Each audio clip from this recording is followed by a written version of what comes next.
So today at the Army-2018 exhibition, for the first time, we're presenting AK-200 series, which were recently developed and already are in production. So the idea was to keep everything which is great about the AK, the simplicity, the same ergonomics, the rear sight that people are used to, and simply add the capability to mount all modern optics and have a secure zero.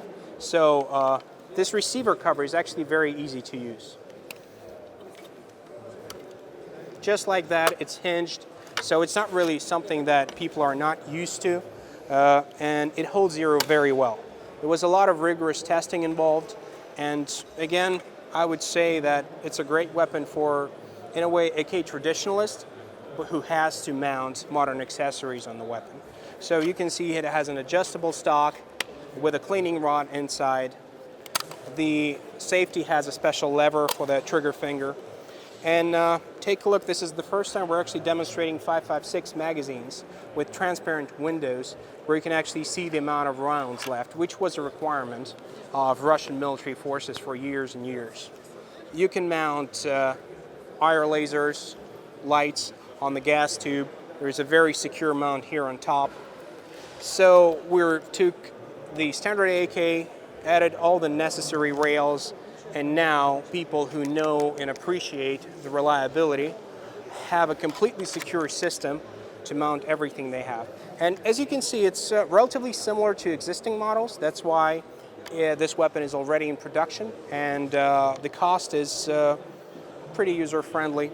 And as with our 100 series, we always have a long and a short version. So again, all the same features in a more compact carabine package. And so we'll have, in the 200 series, we'll have all the same weapons and all the same calibers. You see two weapons in 5.56. There would be AK-203 and 204 in 7.62x39, and AK-200 and AK-205, which is a traditional Russian 5.45x39 caliber. So we can work with pretty much any market because we produce weapons in all the calibers that are used by modern military forces. AK-12 and AK-15 were finally accepted to the Russian service, and now they are officially a new Russian Army weapon. Originally, Ratnik program contained 4 different weapons, 2 from the Kalashnikov factory and 2 from another competitor. So at the end of the contest, after over 5 years of rigorous testing, all 4 weapons were accepted into service.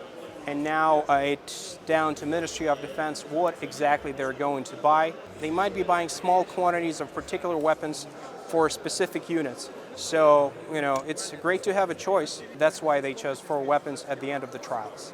Our newest weapon that we're showcasing at this exhibition at Army 2018 is AK-308. You can see that it's an AK with certain features from an AK-12, like an adjustable stock, the aperture sight in the rear, free-floating handguard, and this weapon is a 308, otherwise called 7.62x51.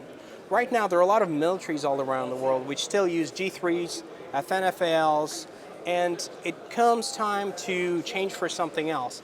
But certain militaries really like this caliber for its power, long range, and so when they're looking for an alternative, they still want the weapon in this exact caliber.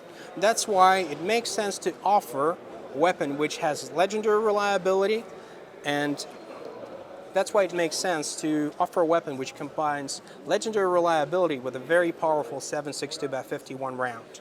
So there is a lot of interest, a lot of delegations are looking at it, and you can see you have all the best features from an AK-12, 20-round magazine in 308, and really, that's the weapon that certain militaries and countries were waiting for a very long time.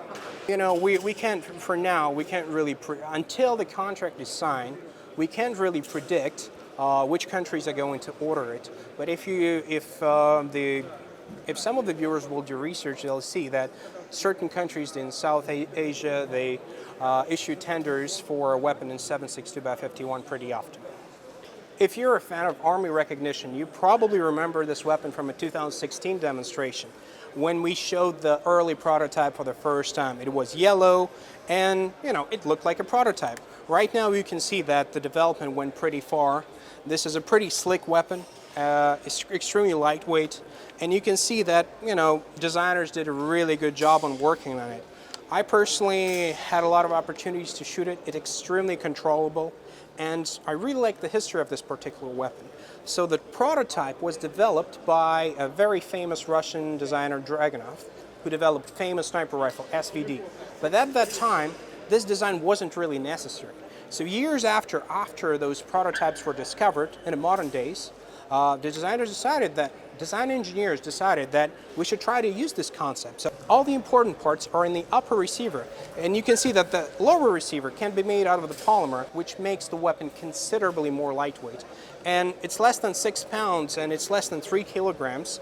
Extremely lightweight, at the same time very controllable. But remember, when I was shooting it for the first time, I realized that I'm actually pushing it down too much because I was expecting a lot of recoil. But it's just really controllable, and obviously there is a lot of interest from Ministry of Defense.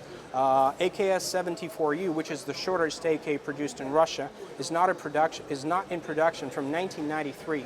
So for armored personnel carriers, crews, for infantry fighting vehicles, for counter-terrorist forces who want to have a compact and powerful weapon, this AM-17 can become a very, very good solution. That's why I have really high hopes about the future of this particular design.